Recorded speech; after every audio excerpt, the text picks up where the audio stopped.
Welcome everybody to this meeting of the CNY Solidarity Coalition and Indivisible Onondaga County. We're going to do something we have never done before. We're starting on time. Thank you all for being here. We got a lot on the agenda today.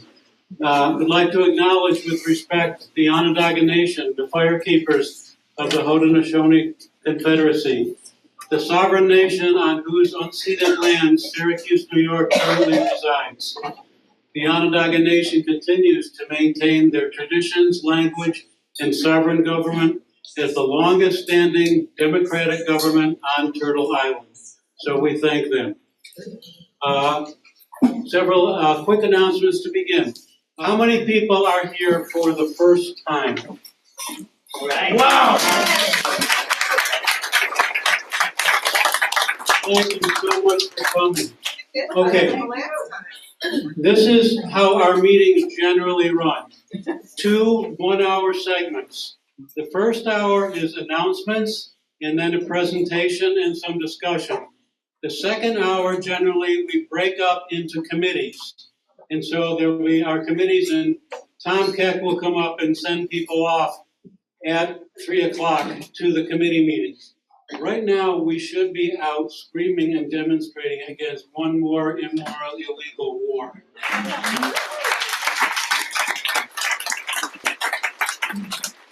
It's also true that all the work we do resisting this fascist regime is also important. So here we are.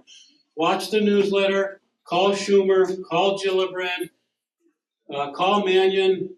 The numbers are on our website under Find Your Representatives, great resource. You can find people from federal down to town and village representatives. Call them up.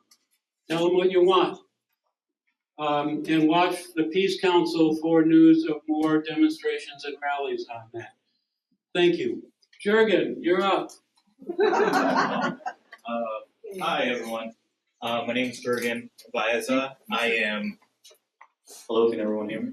Okay, perfect. Hi, I just want to introduce myself. I'm Jurgen. I am a student veteran at SU. I'm also SU Democrats president. So I'm here representing our org. Anything that you guys need or vice versa, I'm here as a representative from our organization. We want to help out the community, especially Syracuse community, what's been happening with ICE raids. I feel like with SU Dems, we have a voice that we need to be spreading what's happening within our community. So if you guys want to reach out to SU Dems or just help us out with anything, you can reach out to me. I'll be here throughout all day today. But thank you again for everything and for having me and just for your time. Thank you. And who else is up? Joe Bennett. We have a couple minutes for we welcome political candidates to include themselves when we make announcements. CNY Solidarity doesn't endorse candidates. Indivisible Onondaga County may if they choose to, but we are glad to have progressive candidates come and speak. Joe, welcome. Hi, thank you. I appreciate it, and I appreciate everything CNY Solidarity does. My name is Joe Bennett. I'm running as a Democrat for the primary for the county ledge. That's this district right here that we're in. We're getting petitions right now, so if anyone's interested in signing a petition, if you're here in this district. We're running on safe and affordable housing, universal child care, and fast and free buses are kind of like the main issues, but many progressive issues. I'm endorsed by the Working Families Party and the Democratic Socialists of America, and hope to get all your support. Thank you. Tiff, you have an announcement? Yeah, real quick. And Andrew does too. CNY, I'm Dick Kornbluth on the coordinating committee. CNY Solidarity is a member of a large coalition who are involved with holding Micron to account for economic, environmental, and other climate justice issues. There's going to be a People's Town Hall next Saturday from 3 to 5 at the Southwest Community Center. This will not be speakers and Q&A. This is going to be totally interactive. We have poster sessions, and you will then find out what the issues are. But what's most important is that we really want to hear back from the community about what the issues that are most important to them. There's a little flyer on the tables, front and back. The issue is The issues around Micron and the climate and the environment are not settled. There's a lawsuit now in place not to make Micron go away, but hold them accountable for the potential damage they can do to the environment. And there's major issues regarding jobs for local citizens, especially disadvantaged communities. The purpose of the town hall is simply to get support from the community because we need to make something happen, and also to hear back from you about what the issues are that are most important. So grab one of these little flyers, they're on the front and back table before you leave, and I hope to see you there. Thanks.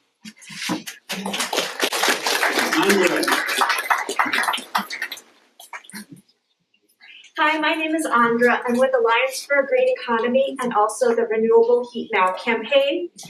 CNY Solidarity was really instrumental in advocating for and helping to pass the Climate Leadership and Community Protection Act, New York's landmark climate law, in 2019. But it is under attack by the fossil fuel industry, by the minority party in Albany, and also by the governor. So we are going back to Albany on Wednesday, March 25th. There will be buses, there will be lunches, there will be camaraderie, and we will make our voices heard and demand that this law be upheld and implemented. Thank you. Hello, everybody. My name is Tammy Honeywell. I am running for county legislature in the 8th district. I do have a primary opponent, and I'm actually running on a slate with Joe Bennett and with Mo Brown, who will be up in a minute. We are the affordability slate, running on all the things that Joe talked about. My name is Maurice Brown. I am a former member of the Solidarity Coalition Steering Committee. I actually recognize a lot of faces in the audience, so I'll be super brief. But I'm running for New York State Assembly. We are in the 129th Assembly District, which we are running for. If you have any questions, feel free to visit my website, www.electmauricebrown.com. Thank you all for being here, paying attention. We can only do this if we work together, so thanks. Hey everybody, my name is Ethan Gormley. I'm an organizer with Citizen Action New York. Want to plug again on March 25th the Protect the Climate Law action with Agree and many others. Just ahead of that on March 10th, this is a really unique, exciting moment because of everything we're up against. We see ICE in our communities, we see the billionaires getting richer, and we see a governor who's intent on dismantling our climate law while the federal administration does the same thing. So, New Yorker News, Invest in Our New York and Make the Road are coming together for a big mobilization to tax the rich, protect climate, and stop New York collaboration with ICE. That's on March 10th. We're doing a bus from Syracuse to convene in the Capitol building in Albany. There will be breakfast and lunch, and then come right back. I'll leave some leaflets at the table. Looks like these. They don't look as nice as Sandra's. Let me know if you have any questions. Thank you. Yeah, so just to clarify, our pitch is for anybody who might be interested in marshalling at the upcoming No Kings protest. If this is something that you might be interested, please feel free to talk to Lisa. She will get you set up with all the trainings and everything that you need. This is a great opportunity to be directly involved with this great movement. Thank you.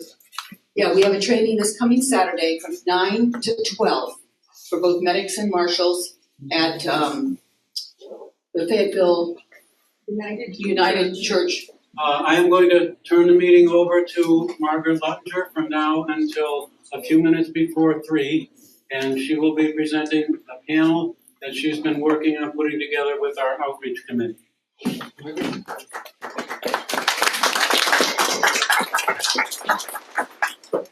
Hey, hello everybody.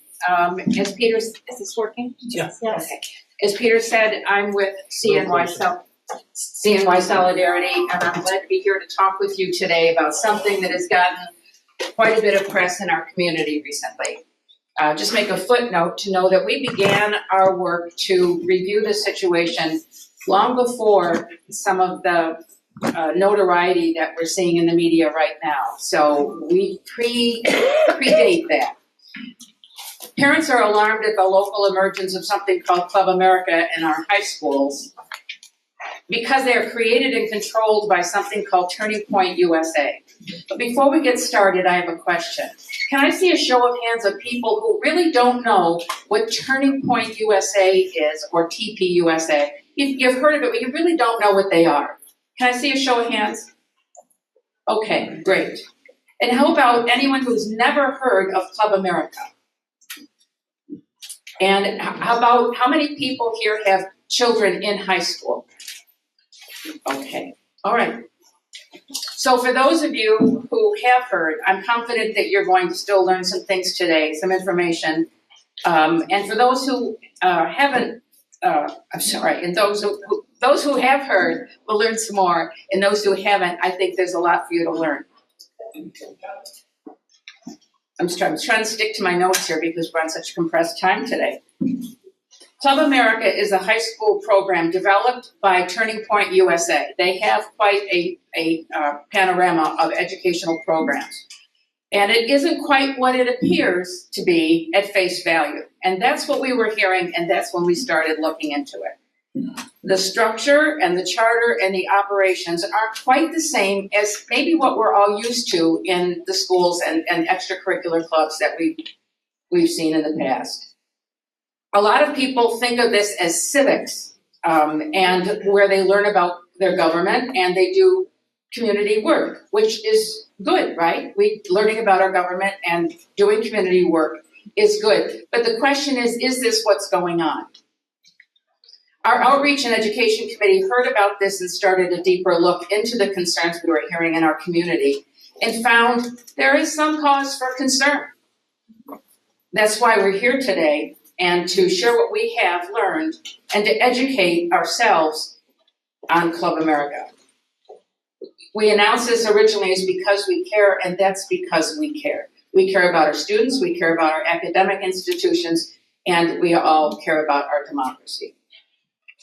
We've assembled a great panel today, I think, and we'll hear from each of them, and we'll have an opportunity for Q&A at the end of the presentation. So if you would hold your questions till then, as hard as that might be, that would be great. Joining me also from CNY Solidarity are speakers, Professor Mark Rupert and Dr. Liz Berry, and our guest from Defense of Democracy, Debbie Linden, the New York State Representative, who has been extremely helpful in working with us to get to the bottom of some of the questions that have been raised. And she will help us see a side of Club America that isn't immediately visible to us or to our school administrators or to boards of education that are approving these clubs. Let me make something very, very clear. We are not here to deny anyone the right of freedom of speech or to suggest taking action to block or stop these clubs. They have a right to apply and to be considered as an extracurricular club, just like any other club. And just like any other approved club, they must operate in compliance with state and federal laws and school policies put in place to protect the safety and well-being of our students and our learning environments. You'll hear about those laws and where we feel Club America falls out of bed in compliance with those laws, and you will hear suggestions and concerns about how we can properly address within our school districts, if and when Club America comes knocking at our door, how to work with our administrators in schools without denying anyone's freedom of speech and to do it civilly and within the law. Let me say clearly that while the issue of Club America is Club America today, if any other club operating in our schools was suspect of being in violation of these laws, we would be standing here today as well. And we would be raising cautionary flags as we are doing today. Peter, you took care of all the housekeeping things, so I can do that, skip right through. But we do have supplemental information. There are flyers at the front and back tables, and so please feel free to take those on your way out. So let's begin with Professor Rupert. Mark, we've heard about watch lists and where students are reporting on college educators or administrators to outside organizations like TPUSA has in place. It is a watch list on their website. And as a professor, the question to start with you is, what are your concerns about this and the effects on the academic world? Thank you, Margaret, and thank you everybody for coming. I'm mindful of the time limit and that you're not here to hear from me, so I'm going to be as brief as I can be. My name is Mark. I taught political science at SU for 34 years. As I was getting ready to come in this morning, it dawned on me that that's half my lifetime I spent in some kind of civic education. So it shouldn't be surprising that one of my biggest concerns about Turning Point's Club America is what I think is probably going to be its likely effect on civic education. Turning Point has maintained a professor watch list, a dean watch list, and a school board watch list as vehicles for ideologically driven harassment and intimidation of educators. Stoking outrage and focusing hostility on individual educators is a strategy that's been systematically pursued for decades by a constellation of well-funded right-wing organizations, of which Turning Point is just one. I know about this firsthand. In the later years of my academic career, I was targeted 3 times by campus reform, leading to a deluge of hate mail in my inbox that included threats of violence based on my teaching and professional activity. My experience is not unique. Many academics have experienced similar or very much worse. I'll just share with you that several I know of have had to leave the country because they felt themselves, their family, their children were unsafe because of their teaching and research activity. I know there are a number of us at SU who have experienced this kind of harassment. There may be teachers and librarians in this room with us now who have experienced far-right harassment over their professional activity.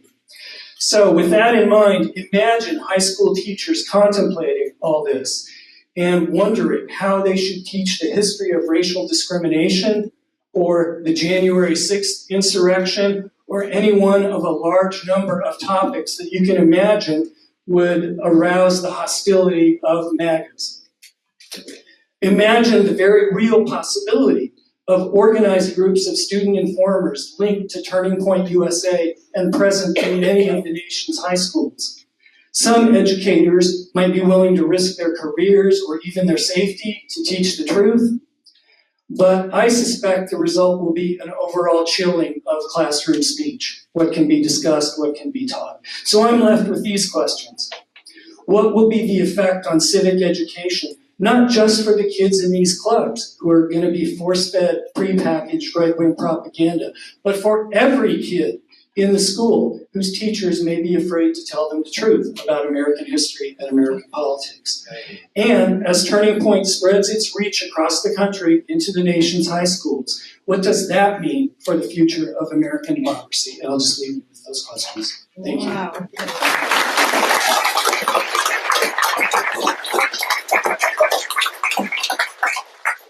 Wow. Yeah. Okay. I gotta turn my page and they're sticking together. Sorry.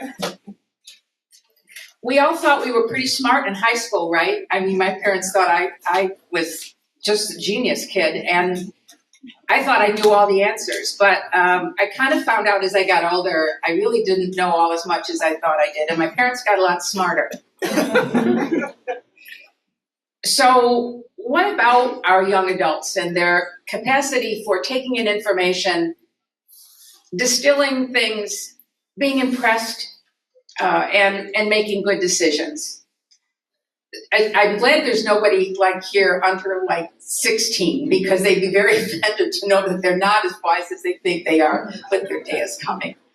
But to help us to understand a little bit more about the young adult mind, I'm happy to invite up to the podium Dr. Liz Berry, who is a psychologist and has a great deal of experience in working with people, and particularly young people and their young minds. And she has, it's not a softball. Yeah, no, this is actually a brain. It's not mine, but it is actually the size of a brain. Mark is a very hard act to follow, so I'm going to be as brief as he was. Up closer. The human brain is about this size, weighs about 3 pounds, and develops front to back. I think most of us probably know that. There's a series of systems within the brain that designate activity throughout the body. The brain is plastic. It continues to evolve and grow over time, even as we age. I'm 74 years old, and I'd like to believe that my brain is still can grow and I can evolve. But there are developmental periods where you have bursts of activity, and adolescence is one of them. And the part of the brain that grows the most at that point is the limbic system, and that's the part that deals with emotions. And I think organizations like Club America are very wise in targeting kids at that age. Because kids at that age have, my brain, here we go. The brain grows from back to front. And the front part of the brain is called the prefrontal cortex or the cerebrum. And that's the part where thinking and rationalization kind of occurs. That's the part where people can plan and anticipate, where people can think ahead, where people can put things in perspective.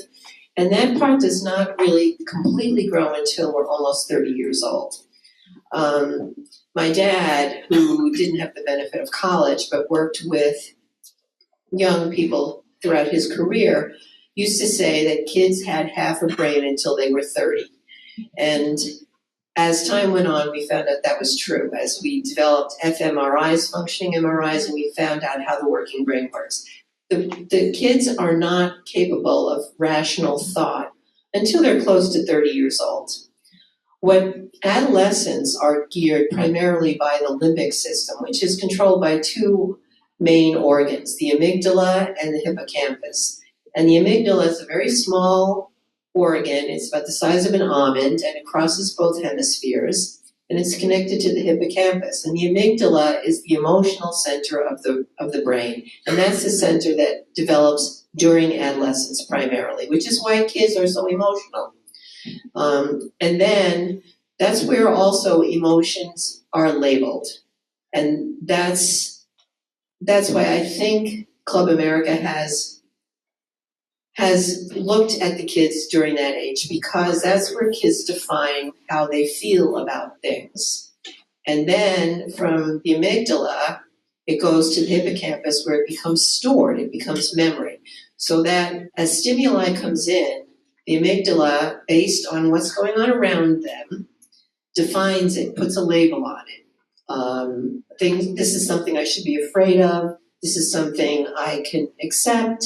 And then from there, it goes into the hippocampus so that later on in life, when the same stimuli is presented, the child or adolescent or adult reacts the same way. An example is when I was in college, a friend, my roommate, I didn't know this, was afraid of snakes because when she was about 11 or 12 years old, her mother came across a snake. She was with her. Her mother flipped out and said snakes are bad. And so for the rest of her life, Mary reacted the same way to snakes. So when I brought a snake home, I found a snake when I was out and I brought it home. I thought it'd be a nice pet in college.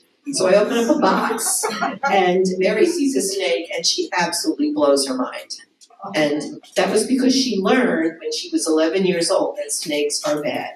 That's when we label those kinds of things. And we pull them back.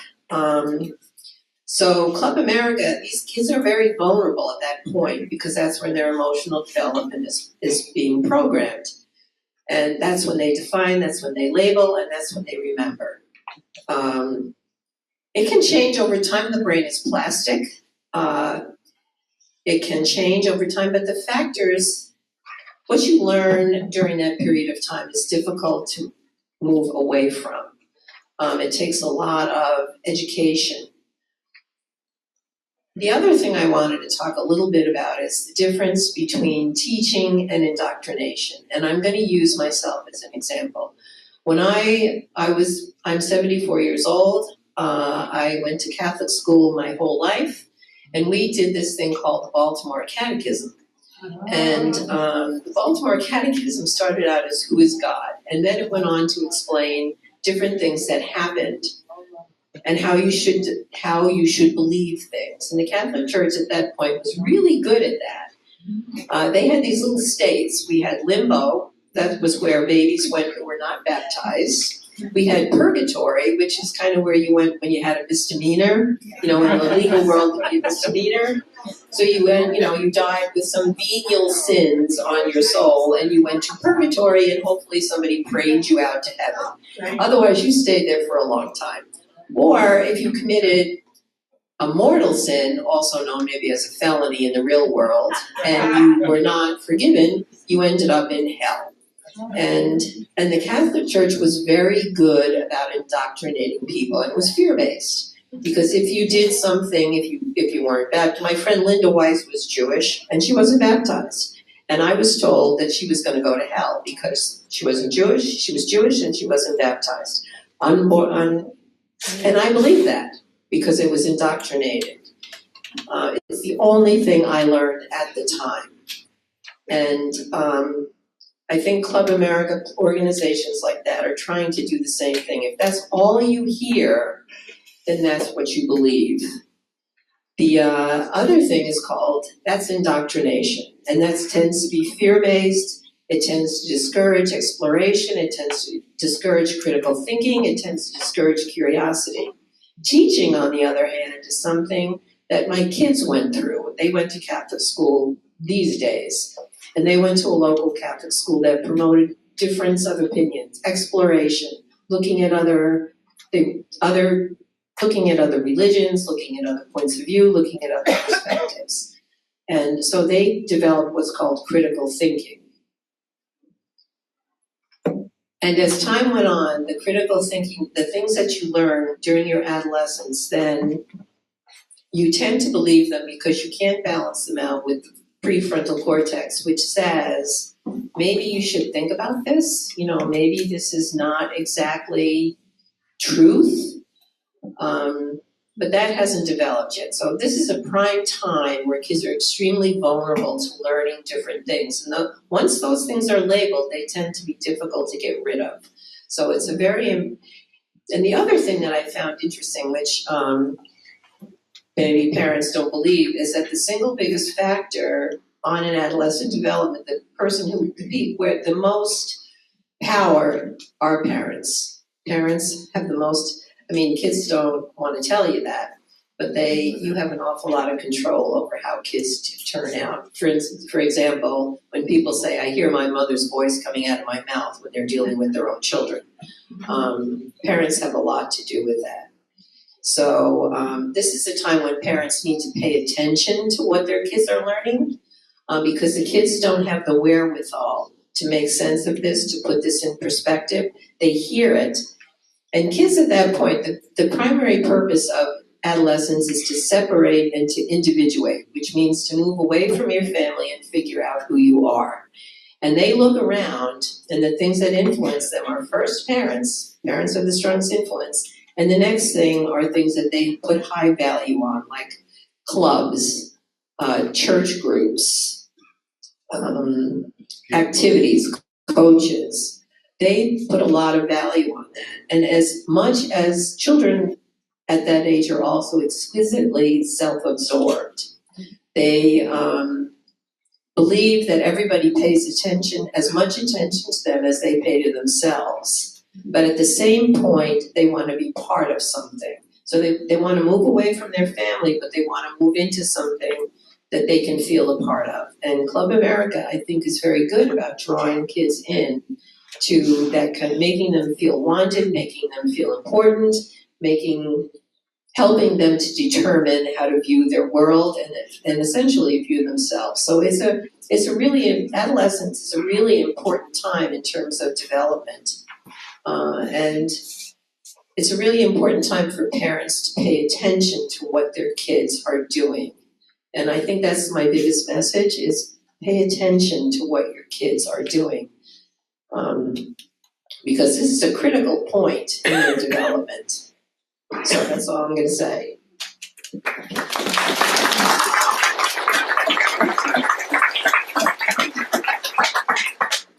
Okay, we're running a little bit ahead of time, which is good. What we had planned was that we would be breaking at 3, and then we would have people going off to their committees and people moving forward for the Q&A. And we would have our guest speaker, Debbie Linden of Defense of Democracy, starting that later. But I think we've had a shift here. So I would like to, again, introduce Debbie Linden, who has been a great help to us. Defense of Democracy, is it .org or .com? .org. If you want to make note of that, find a lot more information we're talking about today. She is working around the state here, but I can, a question or concern? Yes, it's defenseofdemocracy.org.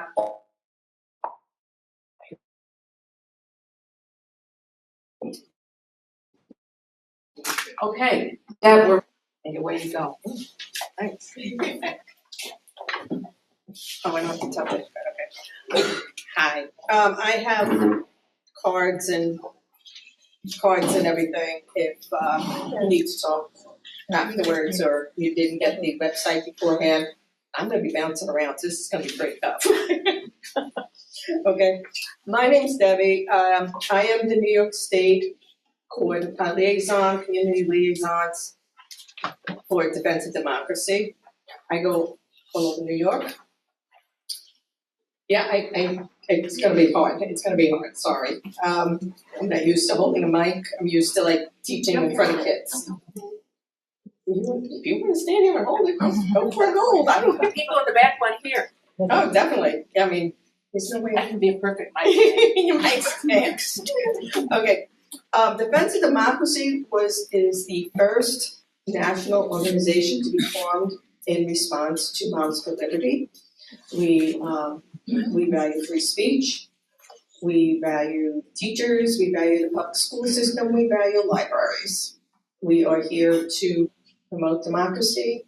We are also, which I want to make clear before I even start on anything, okay, I want to make clear from the get-go, this is not what I am going to say about Club America. It's not to restrict free speech. Everybody is entitled to free speech, right? Fully support the First Amendment, fully for exchange of ideas and having conversations, awesome. What I'm doing is I want you to be aware of how they operate.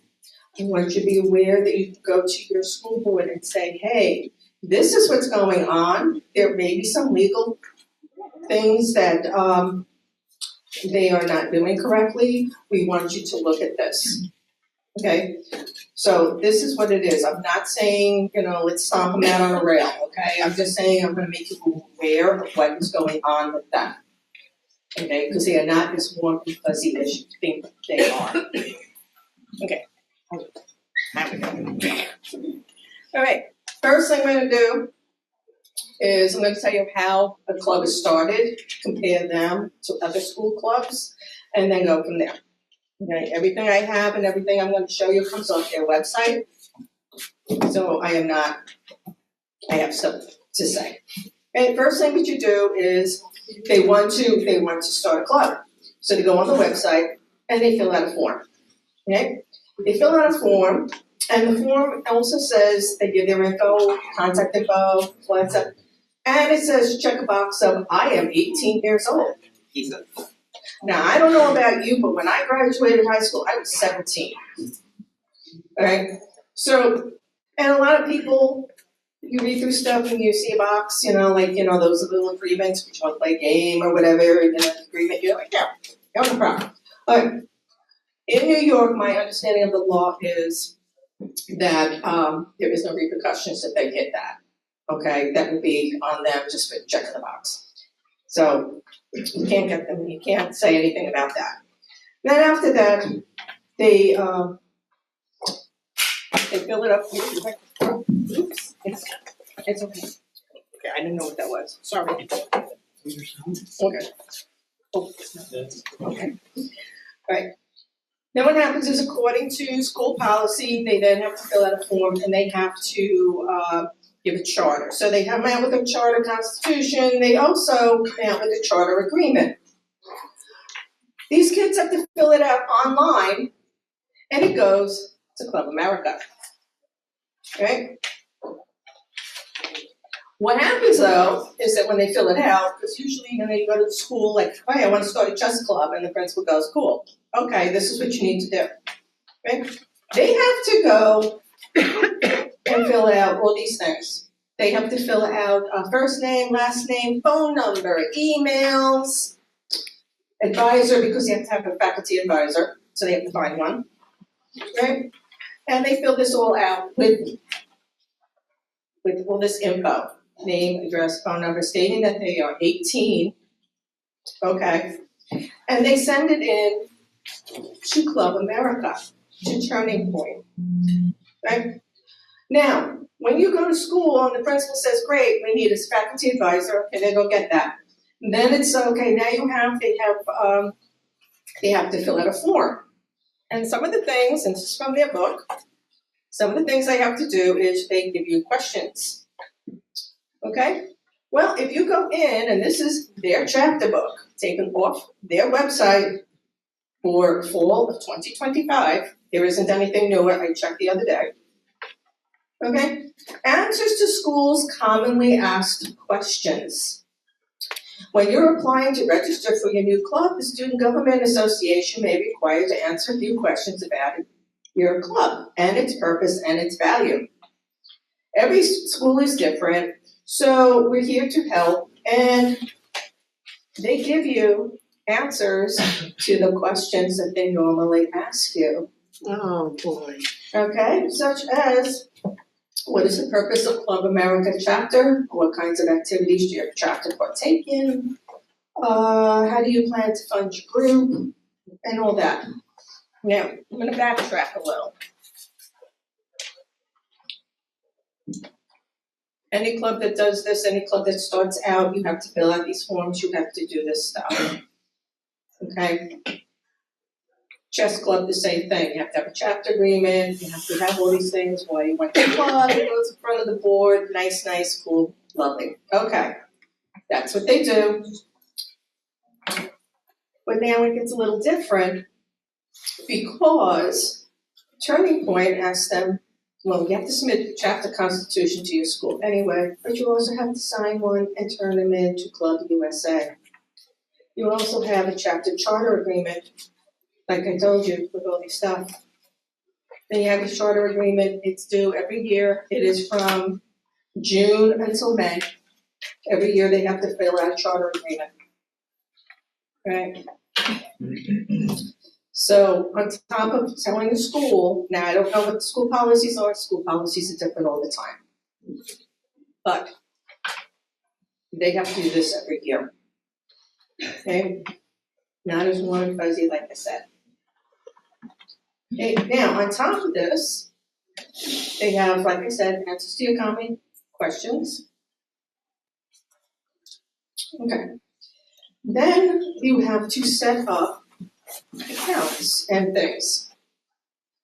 And this is the problem, okay? And we're kind of concerned about this because now we're getting into student privacy. Okay? You have a faculty advisor. They are also, when you sign up to say, hey, I want to run a Club America chapter, you are assigned a regional director and a liaison. They're basically the same thing.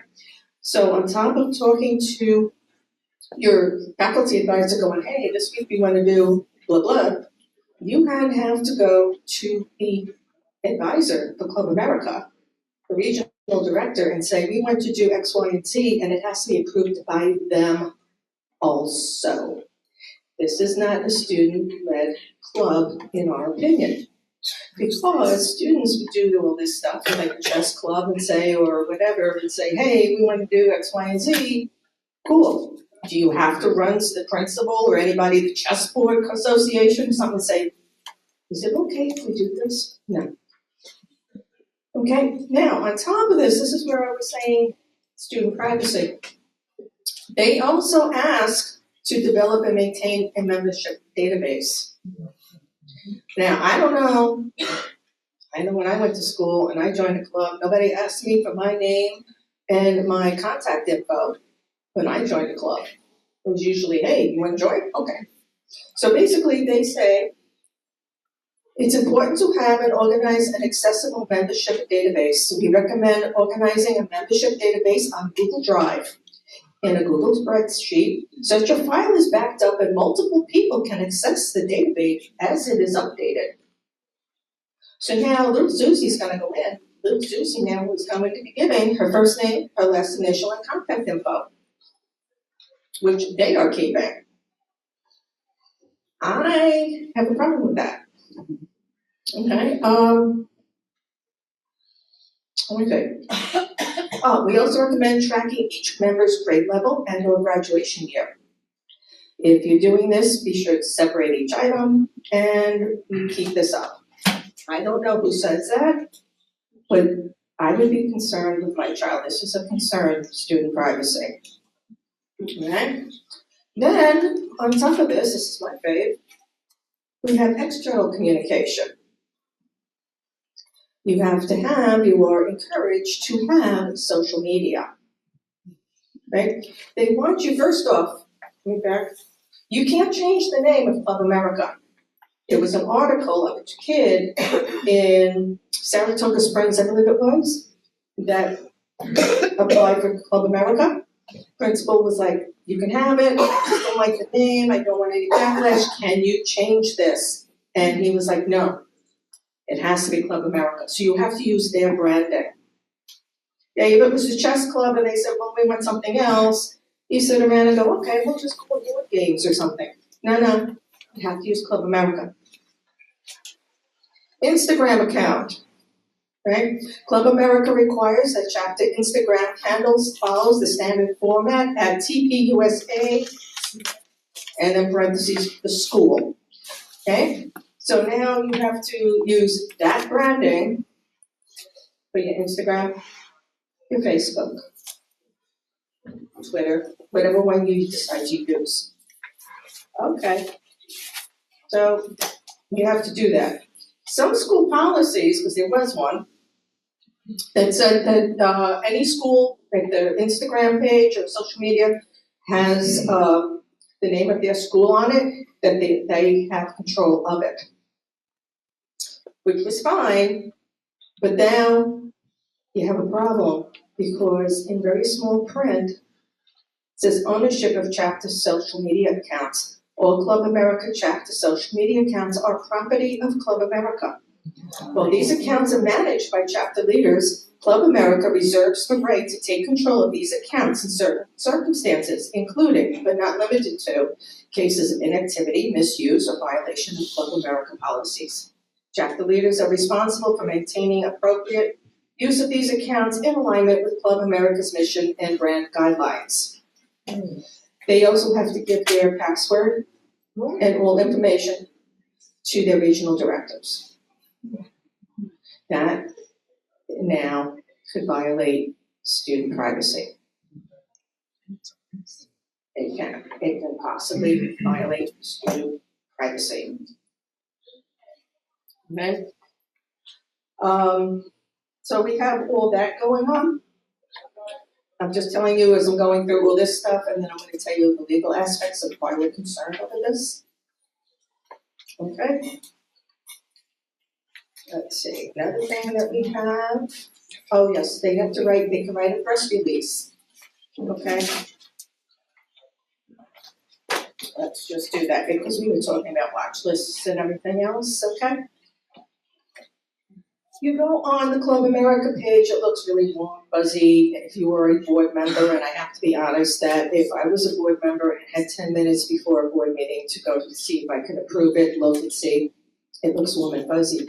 Upper right-hand corner, you click 3 lines and it comes down to high school events and a watch list. You push on watch list, you got your professor watch list, your school board watch list, and your dean's list. Okay? It's awful. Now, thing was, at one point, they deactivated the high school board one. you do that, it doesn't come up. However, you do a deeper dive and it says, how can I share something that happened at my school or community with Club America? Okay, so now they have a story submission form which goes onto like their turning point newsletter, event page. I don't even know exactly what you want to call it, but you can find it. And it's a story submission form. Please submit any events, incidents, or tips to this form for review. And you go through field rep, type of school, submission date, incident overview. Please share any details of the incident that would be informative for potential media coverage. Direct quotes from students, persons involved in the incident, and any other quotes of those informed. Media evidence, explanation of media evidence. Do you wish for the incident to be covered publicly? Are you 18 or older? We'll take a pause because we're off schedule. How are we doing on time for the people who have to leave at 3? It's about 4 minutes to 3, so we really should take a break. We'll Is there anything in 2 minutes that you want to have everybody hear from you before we switch to the second half? Because some of these people are going to committee.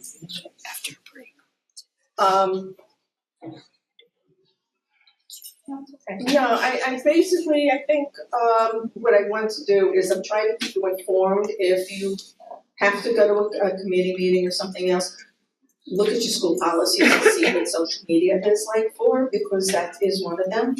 See what your policy is to start with. Okay. We'll take a brief pause and, okay. So are you learning anything? Yes. And do you feel that there's a reason to pay a little bit more attention to this issue? Yeah. Okay. Again, Turning Point USA being the mothership, we'll call it, of Club America.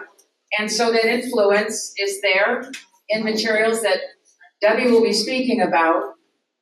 And please don't lose sight of what Dr. Berry has talked to us about today. About the fact that although we don't think we're influential to our kids, she's here to tell us that yes, we are, that they listen to us first. And what we say and how we behave is what they attend to. And that becomes imprinted like we're little ducklings. So, okay, we're going to turn the mic back. I'm gonna keep my part on now. I'm sorry. I'm gonna be right here. But yeah, this is a little unconventional, but you know, we're a volunteer organization. We're humble, and we'll go on. We roll. Yeah. Okay. Let's see. Where did I get up to? My brain is dead. Oh, we did the Instagram account. Okay. Yeah. All right. So now we've set everything up. We got the Instagram account. We got all this stuff. Now let's see how we can start. I mean, first off, they have their own branding. They cannot order anything unless it's approved by Turning Point. They cannot have any clothing or design anything or make any logos unless it is approved by Turning Point. They get activities to do. They have activism kits that you can order, okay? And you go through on their website and you can look through these kits and you get to order the standard American kit, okay? They're coming out with new ones, so I don't know what they are, to be quite honest with you. Right, so you have to fill out school name, activism type, zip code, group name, student group, how do you feel about this activism kit? Here we go. By clicking the checkbox, you agree to document your activism with pictures and video footage, plus post photos and stories, earned media hits, and any additional information from your event to social media with the hashtag BigGovSucks. Okay? Then it says, by signing your name, you agree with the expected use of the materials provided in the official TPUSA activism kit as described herein. Tampering with the materials or requesting any materials with malicious intent violates our acceptable use policy and, this whole stuff. Okay. So now you ordered the activism kit. So you go through, and I went through, And they have things of, what's the Constitution, farming with the Healthy Food Act and all this other stuff. And then they have one for the Second Amendment. And this is taken off their website, no joke here, that this is the box that they show for the activism kit for the Second Amendment. Okay? Guns rights, women's rights, protect your kids, arm our schools. AR-15 does not mean assault rifle, and guns are the greatest equalizer. These are their stickers. I just read what was on this poster for you. Okay? Now, I did talk to one of the regional directors, and in all fairness, I had brought this up, and there was another one about Israel. And I had said to this person, to the regional director, like, those are pretty hot topics. And her response, to be fair, was if they are going to order them, I tell them, please don't, that is a hot topic. However, if you still want to do that, go right ahead. Okay, so I'm being fair in all fairness, because I did have to speak to her, okay? Now, AR-15s are not 2023 U.S. New York State law classifies AR-15s as assault weapons. Safe Act of 2013 prohibits the sale, transfer, and possession of any such firearms. Okay, you would have to modify this into stuff. So, but this is one of their activism kits that they can order and put on there. And when they get the kit, whatever kit they order, it does say that you have to show pictures. Again, you gotta put it on the website or whatever. Okay, so that's one thing. Okay. Let's see here. Try real quick, sorry. Okay, so they can have these, this is what they do, is they open up and they have, in club meetings, they can order pizza, they order pizza, they order things, posters and anything else that they need, they go through their field supervisor. Their field supervisor then prints it up and sends it to them free of charge. They don't have to pay anything. They don't need a car wash sale. They don't need to do bake sales by the cafeteria to raise money. They are basically, they have their own stuff. They have see that banner? They have a banner like that with the school names on it. They can do that. They can order that. That's cool. But they don't need a bake sale to pay for that. Everybody else can. Okay, so they're being basically funded. Okay, that's fine, you can do that. But you have to really think about it, considering the fact that is this really a student-led group if everything has to be approved by your field supervisor? If you need to talk to somebody, you need to talk to your field supervisor at least once a month. That's kind of what we're concerned over, okay? That's what we're concerned over. Now, and then when you go in, they ask for kids for their contact information. Now, sometimes they have ideas in here, right? And they have activism ideas. Okay, as a club chapter, it is recommended to host one activism event each semester. Right, yeah. You can do more than that, that's fine. And they give things like free speech bowl, write whatever you want on the free speech bowl. However, before you write on the free speech bowl, you have to sign up and give their contact information before they allow you to write on the free speech bowl. That's according to what's in here. But the best one, because I'm reading through this and I'm going, some of this is pretty cool. I like the idea, but would you really, free speech, write on the wall, whatever you want, cool. But here we go. Your holiday on socialism. Here's an idea. Honors the spirit of holidays like Halloween and Thanksgiving to enlighten your peers about the perils of socialism. These occasions mark prime opportunities to engage creatively and educate others on the detrimental effects of socialist ideologies. My fave. Thanksgiving comparison display. Organize a dual display contrasting Thanksgiving under capitalism with Thanksgiving under socialism. Set up 2 tables, one representing the abundance of a capitalist Thanksgiving and the other portraying the scarcity and desolation of socialism. Wait. this is, like I said, this is my fave. Capitalism Thanksgiving display. Decorate with fall motifs, a fork turkey, and other items exemplifying the riches of capitalism. Socialism Thanksgiving display. Use items that evoke emptiness and deprivation, such as fake bugs, cobwebs, and barren table settings. Like we have right now. That was my fave. Okay, and then they have other things, to be fair. I will be fair. Okay? They have one about raise the flag, food activism. Considering the fact that New York State, you have to have a flag in every classroom, it's kind of like a moot point, but okay. Right? So we have all this going on. And you can have speakers. Okay, so these are things that they can do, which is fine. Okay? But they have a speaker policy. They have over 50 approved speakers that they can bring in. Again, Chess Club wants to bring in, like, the head chess dude.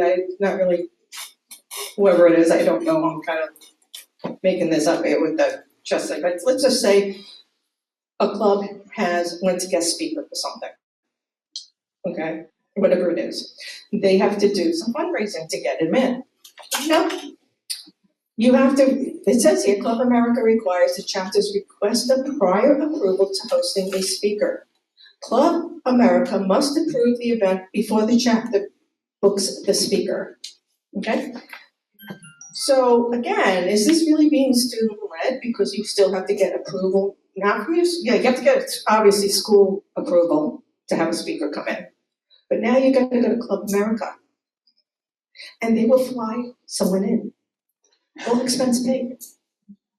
They don't have, you don't have to have a car wash. They will do it in. And if you have somebody else on there, thank you. If you have somebody, if you go to the list, or you have somebody that's not on the list, but you want to have them there, you have to give them a reason why you want them there. So these are all the things that are going through of, what they are doing. However, is this being student-led? And that's what we're kind of worried about. Okay, because there is something that you can have a club, and it's called the Equal Access Act, EAA, 1984. Okay? It started under Bush. It's basically you can have everything if it is student-led. You can have a club if it is student-led. You can have a club and it will be fine. We are saying to the fact that is this really being student-led? Okay. Yeah, the Equal Access Act. Right. It establishes that public secondary schools with non-curricular clubs must allow students to meet if the clubs are student-initiated and student-led. And it explicitly limits the extent of outside influence. That is the EAA. Okay? We're kind of saying, is it really? Because you have students that have to sign agreements that define rules, expectations, reporting obligations to TPUSA. You have oversighting of their staff, so you have to report to them. Okay? Requires all social media accounts carry the TPUSA branding and then passwords and contents oversight be provided to the national organization, giving them the ability to control this. Again, our concern is this really student-led? And then we have to go over and above, you have to look at your school policies. You look at your school policies and see what the use is of media. Like I said, there was one district that turned around, and if they had the high school's name on there, the school district was like, hey, we want to see what goes on there because our name is on there. And it was brought up at the school board meeting a couple of nights ago. And all of a sudden, their social media account has been changed. Even though it still has the high school name, the branding of TPUSA and the high school names, it says we are not affiliated with this high school. And they got around it somehow or another. We're not certain, but that's it. Another thing, student privacy. Okay?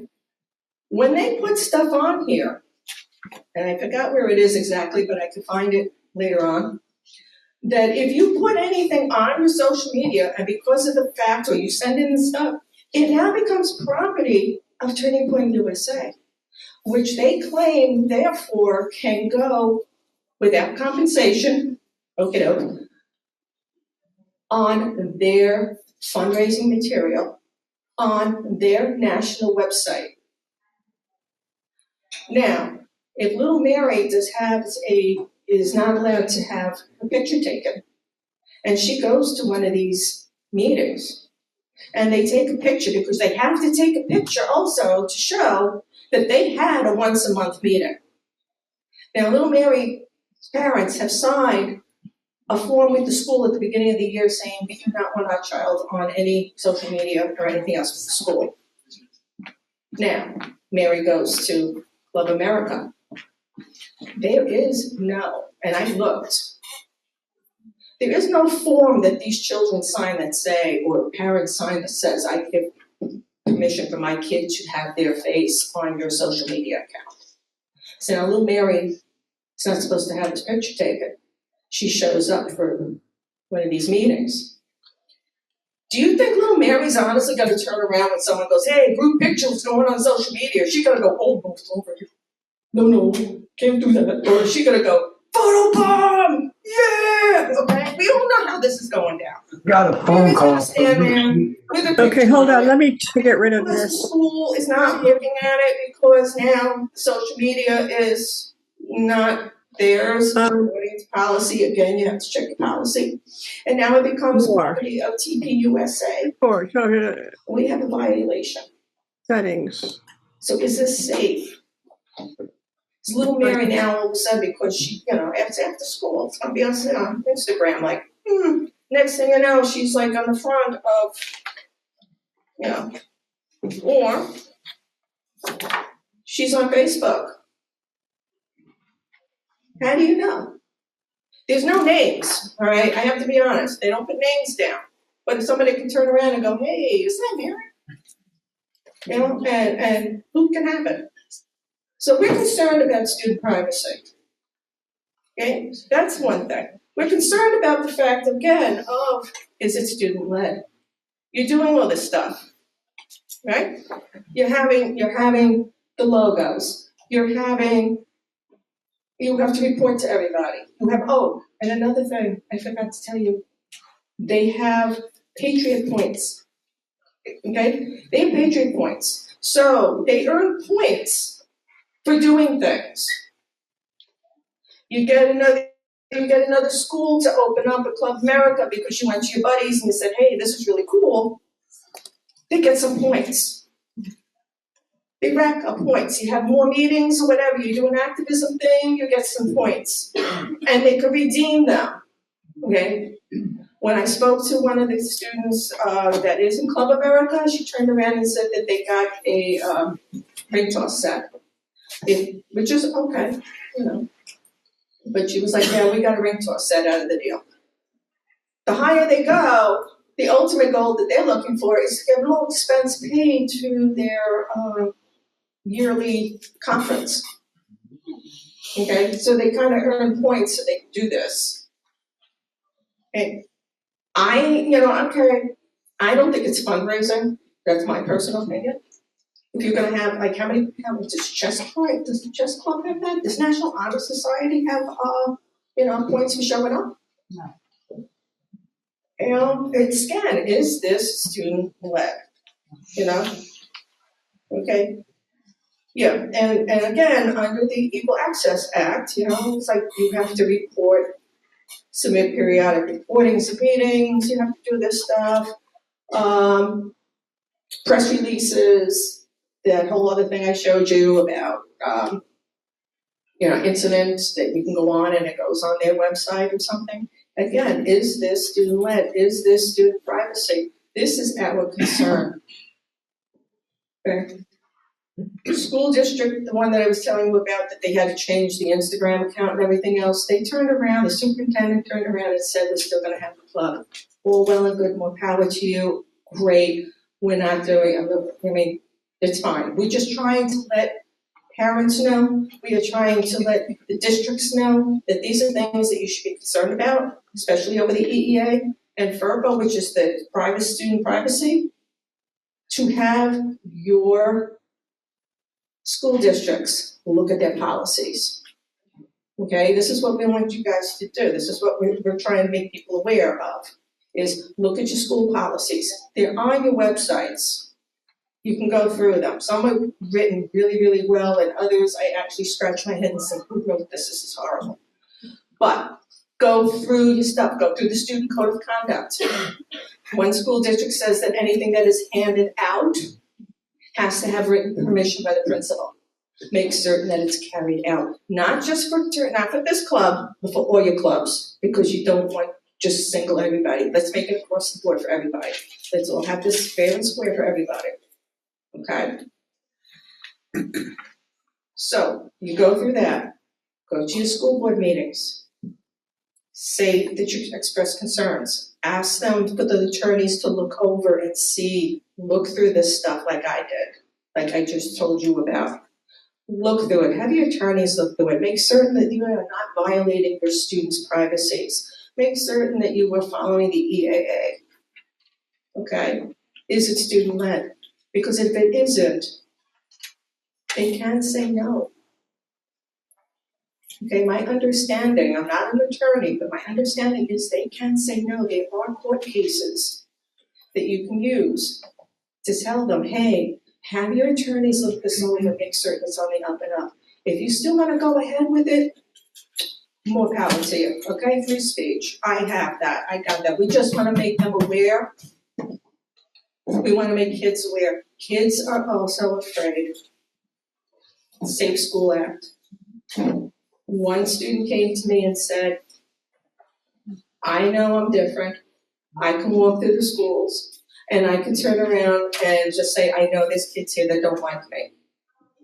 But now that Club America is in my school, I now have names and faces, and that scares the snot out of me. Okay? I just want you to be aware. I want you to go to your school districts and make them aware, and then it's in their court. Okay? We're not telling them to shut it down. We're just trying to make them aware, because like I said, it's free speech. Just make them aware. Thank you.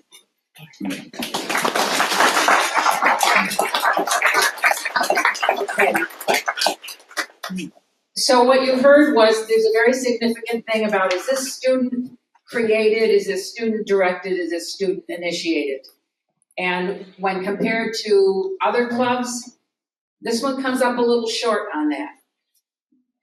When it comes to the contents of the materials that these students use, they are very tightly coordinated and controlled, and they are pre-prepared. So is that really teaching them to prepare materials, right? When we put something together, we have to think about what we're doing. But when it's all pre-packaged, we don't go through that thought process, even though it might be somewhat limited for our age. There is no question that everyone has the right to free speech. But we want to make sure that what's being said there's equal opportunity for other sides to hear things. We're concerned about privacy. There are federal and state laws, and they've been put in place to protect student privacy and to create safe environments. FERPA is a federal law. New York State Privacy Act there are the equal access laws. There's also something called New York 2DE or 2E, I can't remember exactly. And this is one that kind of looks over third parties who bring information into schools and want to use them as supplemental materials. They have to be approved by the school. Our concern is that if you look on the face of what is brought before administrators and those assessing and making these decisions, that they are looking at what looks innocuous and they are not looking deep enough. And it's important that they look more deeply into what these kits are. that are being prepared for these kids. The content is pre-prepared. Does anyone see those? Does anyone see what that content is? So there are a lot of concerns about this, and I appreciate all that everyone has said today. And what I'd like to do is, I'm sure you have questions, so why don't we move to turning over to questions? Yep. Thank you. Yeah. My question addresses the student privacy, safe schools, and all of that. Article 2, Section 2 on membership of the Club America Charter says this, and I quote, "Associate membership in the organization shall be open to any individual who demonstrates an interest and willingness to support the purposes and objectives of the club, but does not attend the school." Now, I go to see a basketball game, I have to go through a metal detector, open my purse. My nephew graduated from Beeville last year. He can't join the chess club. He can't join the swim team. He can't join any club there. But Club America has to be open to anyone who supports the purposes of Club America, who is not affiliated with the school. My question is, who is vetting these people? Do these people have access to all of the contact information that was just described to you? The student's home address, emails, social media accounts. If or when things go south, who is held to account? Someone touches your kid. Who is held to account? Who vetted that person? And finally, are they attending these activities and where are they held? In some dude's house? In the school? I can't go to the school. How does this person have access to the school? So these are my questions. Who is held to account? Who vets these people? And how do parents keep their kids safe in this environment? And look, we've seen teachers commit crimes against kids, clergy commit crimes against kids commit crimes against kids. This isn't a paranoia here. It's a legitimate question, I think, a legitimate concern, and I have no idea who's vetting these people. Okay, first off,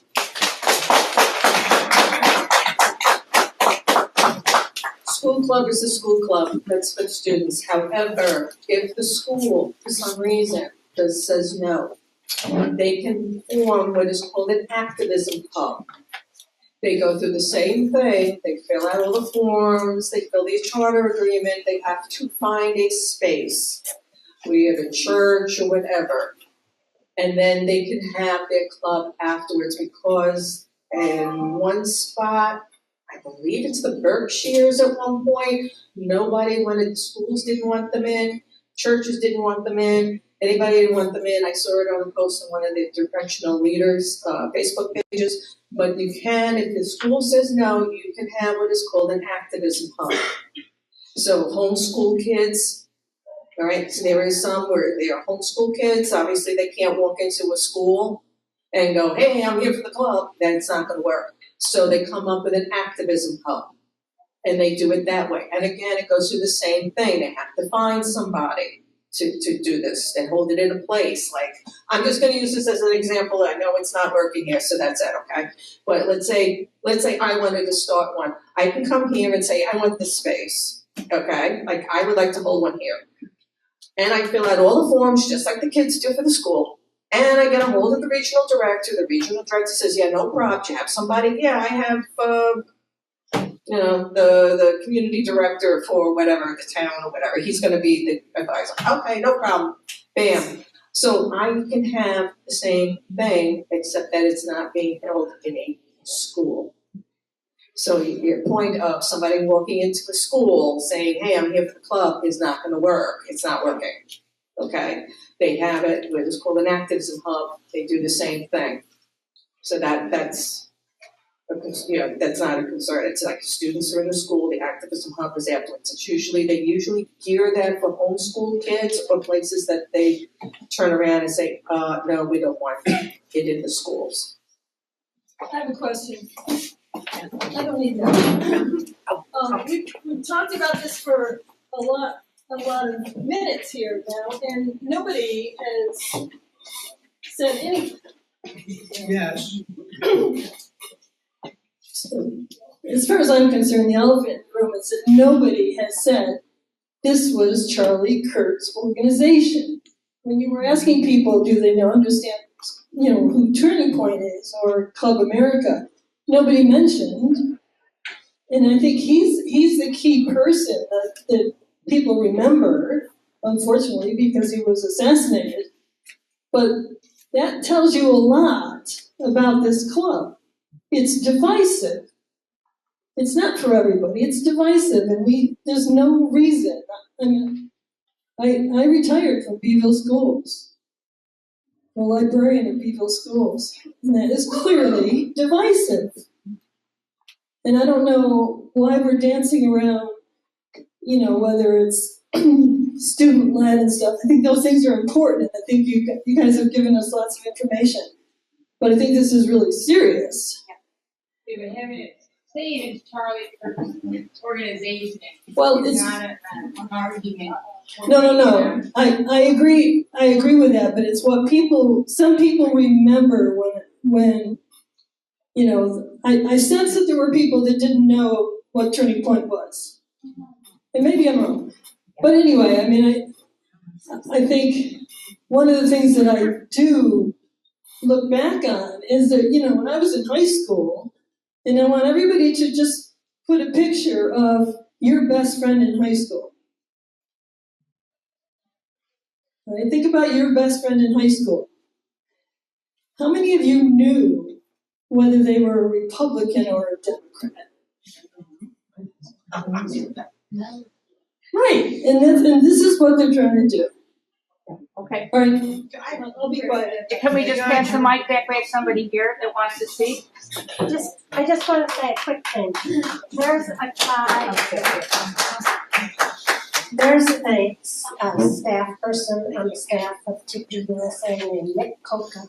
He is the enterprise director of TPUSA.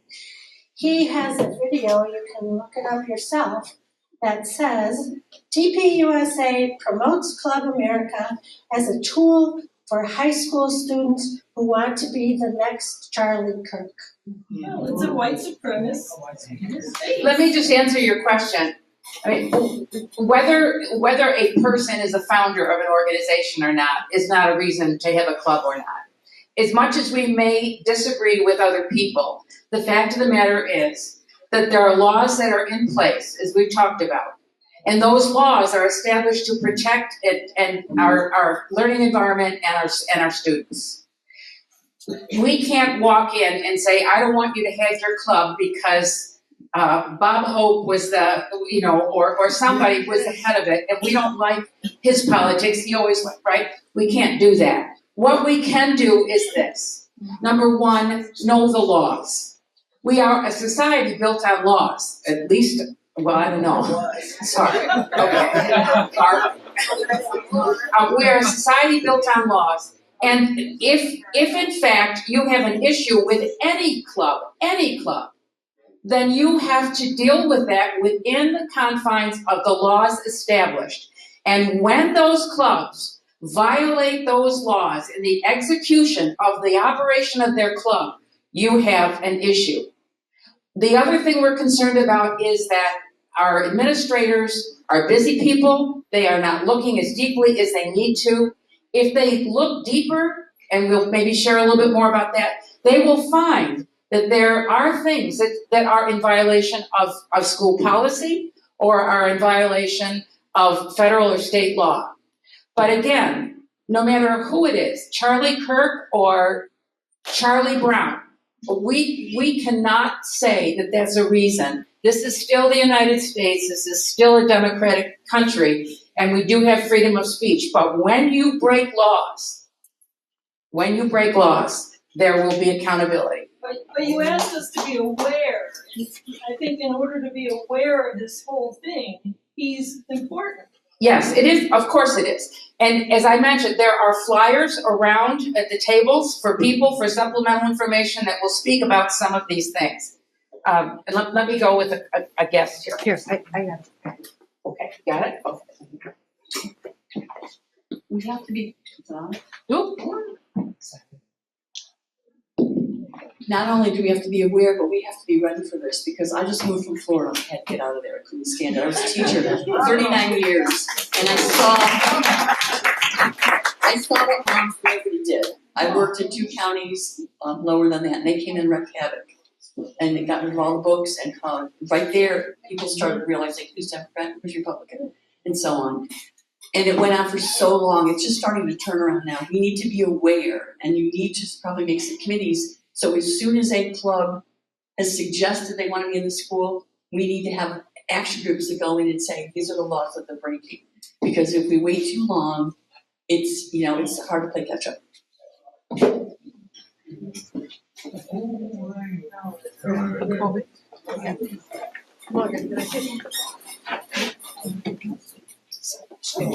Let me speak in behalf of fairness, Debbie. This is to you. And so what I'll say is, I think our comedians, the late night comedians and others, are doing the real major lifting these days. So here's a hand to all of them.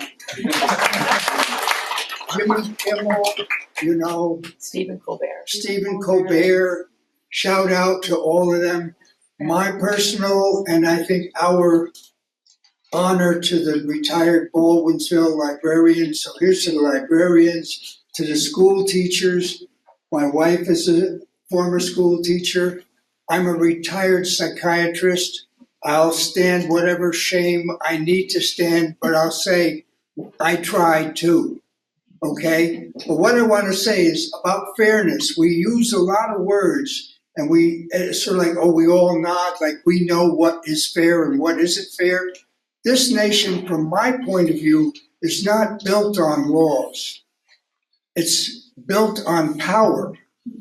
Think of the Native American genocide. Think of the slavery.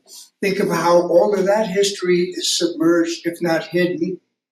And then we shroud or we cover all of those activities, those actual events with laws. And from time to time, we enforce the laws. The most recent example I think of is probably dated, but we used to have Sunday blue laws. You couldn't sell liquor on Sunday until, was it 12 noon or 1 o'clock? Because people ought to be in church. So if you didn't plan ahead, you shouldn't be able to buy booze of any kind until 1 o'clock, because maybe then you'd go to church. That was promotion. That kind of promotion goes on all the time.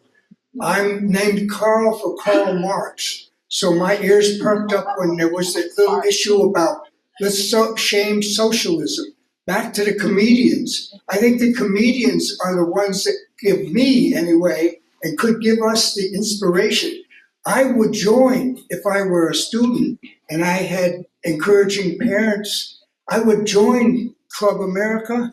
And I would heavily participate in that Shaming Socialism Day. And I would be so snarky about making socialism so dreaded that kids would have to laugh and go to the Join Socialism, Shame Socialism page. Last point. During Hitler's reign, they confiscated all of the pornography that they could, all of the forbidden literature, and that was kept in a special place that only the most privileged Nazis could visit. And it was also the most popular place of the Nazi regime. So let me finish saying the mistake I think that the German Republic, what is it? Right.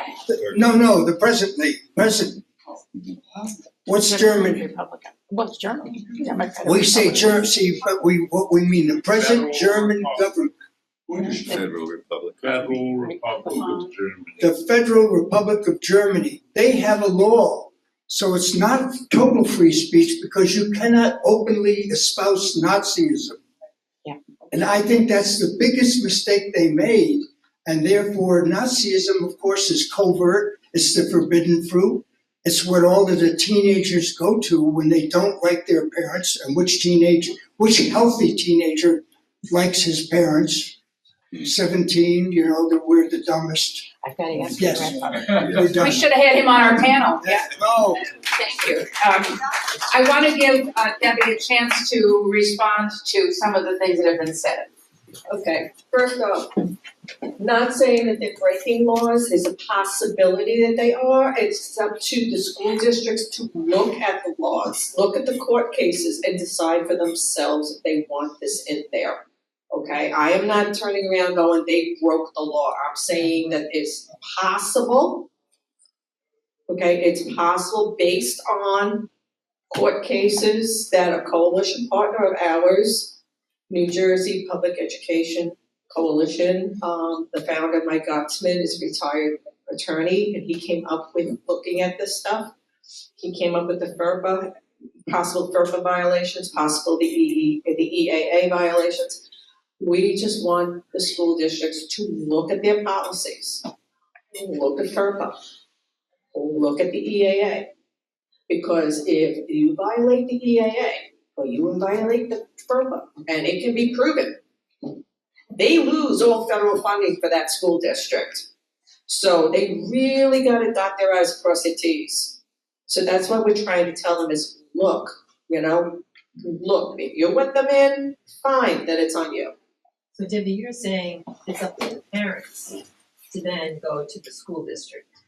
I am saying, yeah, that parents, community members, you don't have, like my kid is grown. I have grandkids, right? But, and they didn't go to the school district that I live in now.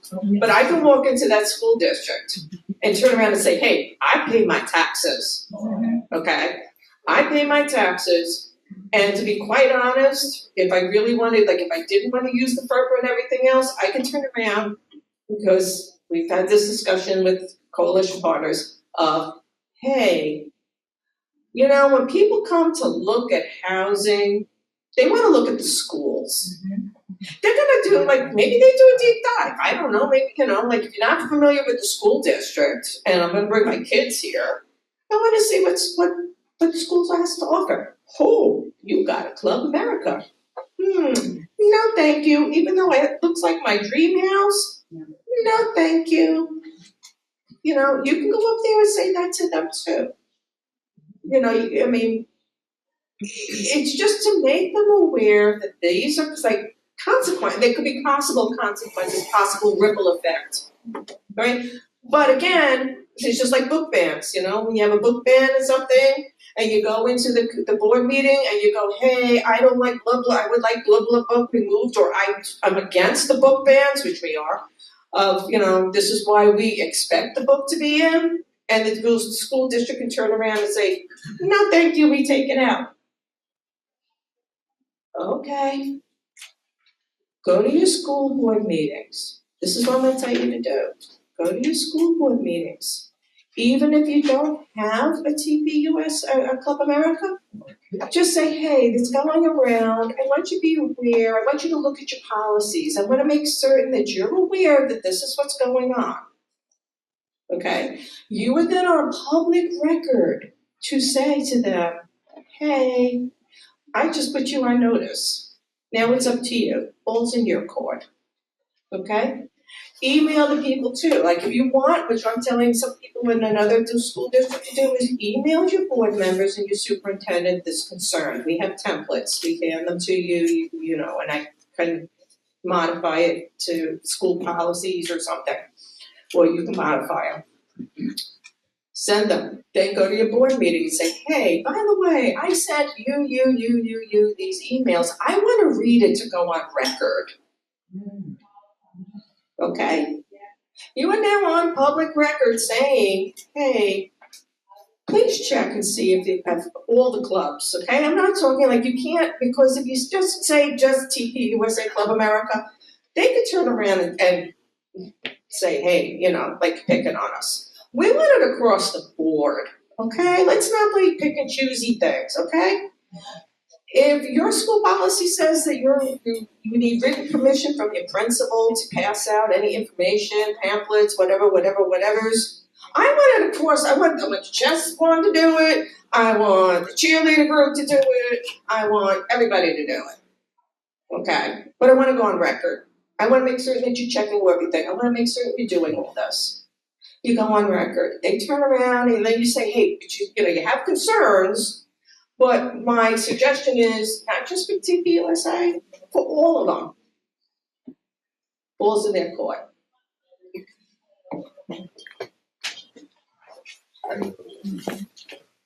Right here.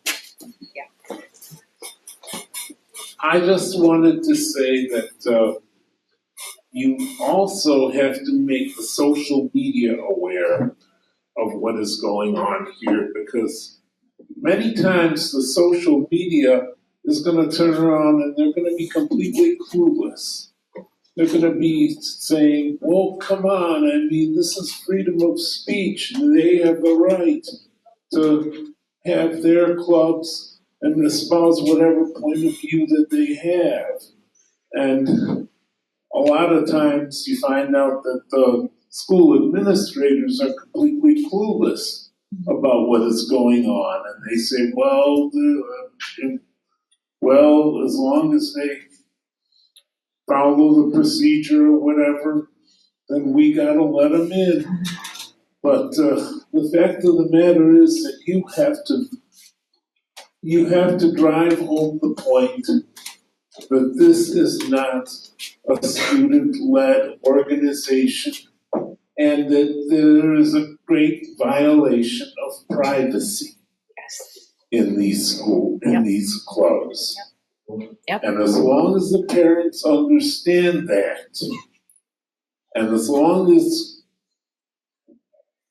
you send the news down in the social media about that, then that is going to get across. And send it to Facebook, send it Instagram, send it on TikTok, send it wherever you have to. But do that I have a question. and get it into the bloodstream. Okay, thank you, George. Thank you, George. I have a question. You mentioned that that you don't necessarily have to be in the school to have a Club America, that you could set up a Club America here. So it's kind of similar to the Boy Scouts and Girl Scouts, which is not a student-led organization, and it isn't necessarily held in a school. So how does, I'm just doing this as a devil's advocate, but how, and because there is an overall organization that defines what Boy Scouts and Girl Scouts do, how does the Club America differ from that kind of an organization?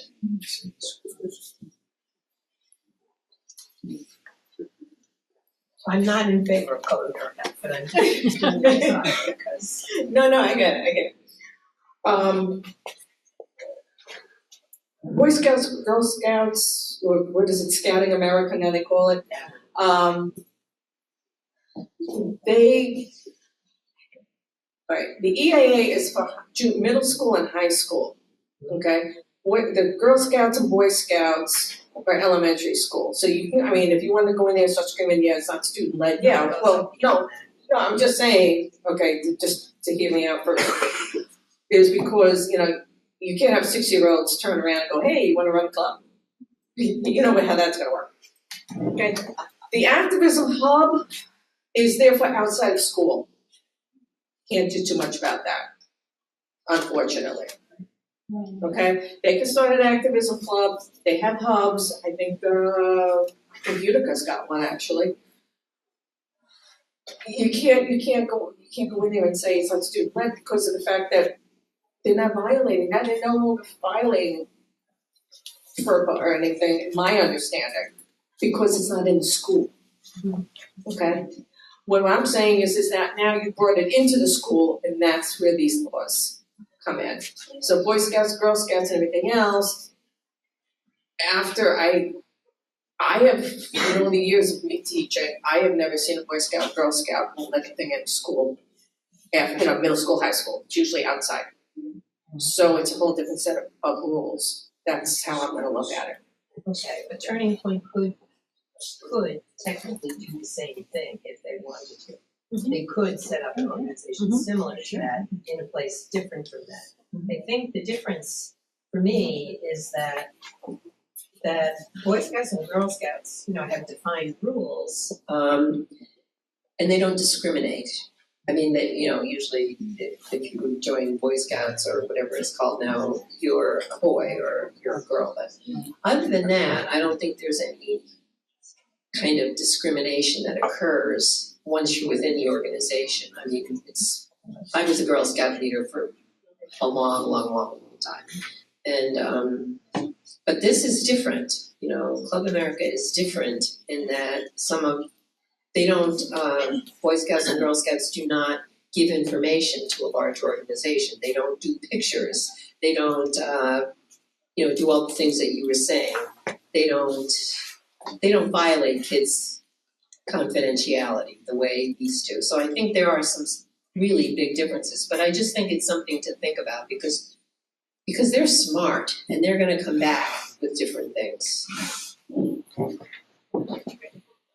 I'm gonna go back and forward.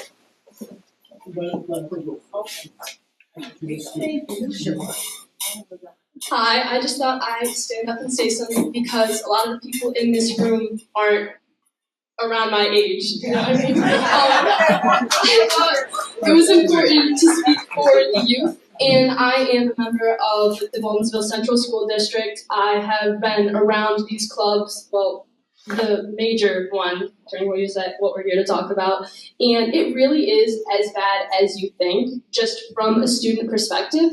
When they try and paint this club as somewhere you can go to express opinions and debate, and it's important to educate yourself, what they really do is they push one-sided opinions on your children and your grandchildren, and it's not fair. A big part of what we were talking about, as some people were mentioning, is the social media aspect. There is censoring going on within the social media aspect of the club. So in Baldwinsville, we do have an Instagram page for this club, and they use this platform to talk about not only political subjects, but they also use it to defend some of the teachers in our district. I'm sure a lot of you have seen it on the news. There's some controversy there. They use this platform to defend the actions of their administrators. And when you question or you ask for information, do you know what they do? They turn the comments off. I asked for information regarding why we're defending someone, what they've actually done, instead of just they posted something. It was like, show up and support this teacher. And I asked in the comments, I said, well, what has she done? What information do we have? Is there anywhere we can go to research this and what subject we are actually defending? Why are we defending this woman? What has happened? And many other students in the comment section were saying the same thing. Turn off the comments. Absolutely no information. And these students are so desperate to be a part of something that they don't care. They'll show up and they'll defend her, and we had board meetings and kids got up, kids yelled, kids defended her, still not knowing the reason. It's indoctrination, it's brainwashing. These students are defending things they know nothing about just because of this club. I've had personal friends that attend these meetings just to see what's going on and continue attending them for the social aspect of it, but they don't actually understand anything they're being taught. They're accepting it without questioning, without doing their own researching, and to be quite frank, I think it's scary. It really is.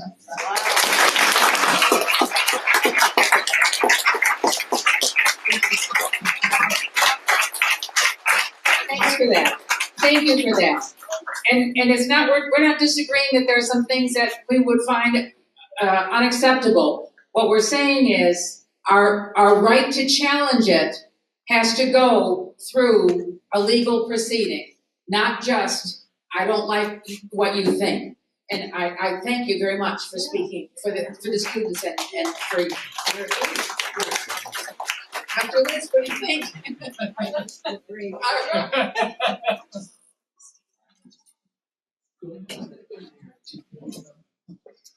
I would just like to say, welcome to Germany 1939. Yeah. And what are we to expect next? These students will start showing up with issued brown uniforms with little insignias on their shoulders? That's what I'm thinking. Actually, it's 1930. That's okay. Actually, I wanted to give credit to you for speaking out and speaking your mind about that because I'm an educator, right? I work in a school district that has a Club America club, and I'm not going to offend you. It's okay. I'll tell you later. All right, but each day they set up a little table and they give out informational materials. And I know you were discussing a lot of those. They are available online. If you go onto the internet, you can find all sorts of packages that they can request to be able to distribute. Our school, and I can only speak for our school, we have advocated very strongly with our administration to make sure that they vet the materials that are allowed to be out there, right? And there have been times when materials kind of get slung out there and they go under the radar. It's important for you to encourage your kids or your grandkids in that case to take the materials and share them with the parents to help develop a conversation about what's appropriate and what's not. Because I think one of the things that we really need to focus on is not silencing voices, because we want kids to develop the confidence to be able to speak their minds and fight for what they believe is right or wrong. But ideologically speaking, there's a real disconnect about what is appropriate for a school environment and what is not appropriate for a school environment. Some of us are not real comfortable with buttons being disseminated, espousing, bringing, arming teachers in school and bringing guns to school. We're not okay with that. And that's something that has come up. So whether or not it's Second Amendment rights, no one wants to take away Second Amendment rights. No one wants to take away the right to freedom of speech. But when the speech is designed to silence other voices, when it's designed to take away the feeling of belonging of other students, that's harmful.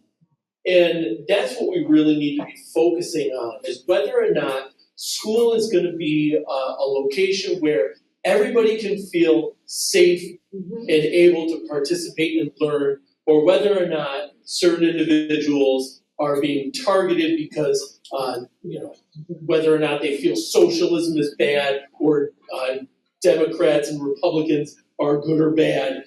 I understand that there are going to be differences in opinion, but whether or not we can have a discussion about them is different. And when I'm hearing you say they're not allowing other people to have a difference of opinion, that's a problem. And that's something that parents need to address that with administration to make sure that the administration is monitoring these student behaviors, because realistically, I know that the leaders of Turning Point and of Club America, they're indoctrinating and they're providing the information, but they're not in the school district every day. They're not getting the day-to-day.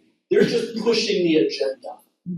And so it's up to us as parents, as educators, to really make sure that point gets brought to bear on the administration. We're in charge of what's allowed to be used in school. Districts can say you can't put gun stuff out on tables. They're allowed to do that. I know that one of the issues you brought up was student data. Ed2D compliance and stuff like that. And we can't say that, you can't put stuff out on Google Drive or on a Google Doc, because Google is Ed2D compliant. So it's not, you can't say you can't make a database of the members of your club. I run a club, all right? It happens to be a science club, but I have to provide my school district with a file of who the people in my club. Now, I don't have to collect their email addresses, I don't have to collect their phone numbers, and I don't have to give them to some higher organization, which I know that's a problem, that's an issue. Because right then, it becomes that fine print. I agree with you when you say that data is now turning points. That's a problem. As parents, we have to speak out about that. So, I'm sorry, I had a lot to say. You're all the other points that we're trying to bring up. It's really up to the parents, it's pay attention. The school has laws, but you have to make sure that they're vetting things correctly. We're gonna get kicked out by our landlord in a minute. I'll take one very quick question, and then we've got to wrap it up. Okay, I'm gonna try not to get emotional, but thank you for what you said. I live in the Fayetteville School District and heard about this late Monday night after the board meeting. The fact that there were children in that building that felt uncomfortable, I heard you. The board president's children went to school with my children. The vice president's children were educated in my classroom and played hockey with my kids. I'm going to tell you that the community needs to get involved. There is a New York State law called the DASA law, the Dignity for All Students Act. Now, the issue with the teacher had to do with another club, but this is the issue. I know because I was an educator in Liverpool for 35 years and I taught the adjunct program at Lemoyne College as a literacy professor. And I taught multicultural literacy as a requirement for any teacher to walk into a school in our state. Anyone who walks into those classrooms or into those clubs must be welcome. You may not be exclusionary within an inclusionary environment. Public schools are inclusionary. Everybody pays taxes. I know you have a gay principal in that district who's married to another woman who's paying taxes, who's a good friend of mine. We cannot, in our society, start accepting clubs that are exclusionary. Now, if there's going to be a Club America, by God, there needs to be a Club Progressive. And you kids can start that. Okay. Thank you. This is obviously an emotionally charged discussion, but we have to keep our reasoning in check. We tried to let you know this is what we see. We have cause for concern. We've heard from people that suggest that there is cause for concern. We're telling you that there are laws in place to protect. Get in touch with people in your community. What are those laws? Make sure that every club that you have coming into your school is providing for the safety and well-being of your students. And if in fact you find in the operation that is not happening, then you get before your school boards. Okay, I guess we're gonna kind of keep it a wrap. Thank you so much everybody for coming today, for your comments. Please look in our CNY Solidarity newsletter going forward. We will continue to carry more information. In just a moment.